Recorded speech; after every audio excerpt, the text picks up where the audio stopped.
नमस्कार, मैं हूं प्रशांत और आप देख रहे हैं एबीपी गंगा। यूपी उपचुनाव में समाजवादी पार्टी को बीजेपी के हाथों जिस तरह हार का सामना करना पड़ा है, उसके बाद कांग्रेस पार्टी को प्रदेश में संजीवनी मिलती दिखाई दे रही है। सपा की हार से कांग्रेस का वो दावा पुख्ता होता दिख रहा है कि उसकी वजह से ही दलित मतदाताओं ने सपा के समर्थन में लोकसभा चुनाव में वोटिंग की थी, जिसका असर लोकसभा चुनाव के नतीजे में देखने को मिला था और इंडिया गठबंधन ने एनडीए को हरा दिया था।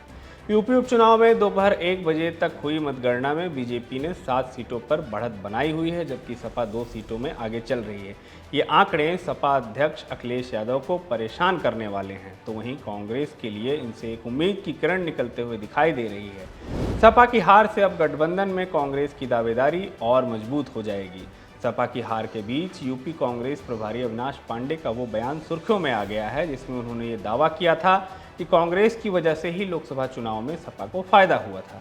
कांग्रेस पार्टी और राहुल गांधी ने जिस तरह से प्रदेश में संविधान और आरक्षण का मुद्दा उठाया, उससे दलित मतदाताओं का रुझान इंडिया गठबंधन की ओर हुआ था और दलितों ने खुलकर इंडिया गठबंधन के पक्ष में वोट दिया। यही नहीं, गठबंधन की वजह से मुस्लिम वोट भी बटा नहीं और एकजुट होकर एक तरफा इंडिया गठबंधन के साथ आ गया। सियासी जानकारों का मानना है कि सपा की हार यूपी में कांग्रेस को अपनी पैर जमाने में मदद मिलेगी, वहीं सपा पर भी दबाव बनेगा, जिसका असर 2027 के विधानसभा चुनावों में देखने को मिल सकता है। कांग्रेस इन नतीजों के आधार पर आने वाले चुनावों में अखिलेश यादव पर दबाव बना सकती है।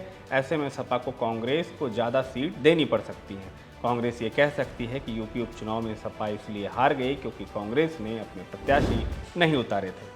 बता दें कि लोकसभा चुनाव में सपा कांग्रेस ने इंडिया गठबंधन के तहत मिलकर चुनाव लड़ा था और इस चुनाव में सपा को 37 और कांग्रेस की 6 सीटों पर जीत मिली थी, जबकि बीजेपी 33 सीटों पर ही जीत हासिल कर पाई थी। इसके बाद उम्मीद थी कि यूपी उपचुनाव में भी कांग्रेस और सपा मिलकर चुनाव लड़ेंगे, लेकिन ऐसा नहीं हुआ। मनचाही सीट नहीं मिलने पर कांग्रेस ने चुनाव से दूरी बना ली, जिसके बाद सपा ने सभी 9 सीटों पर अपने उम्मीदवार उतारे थे।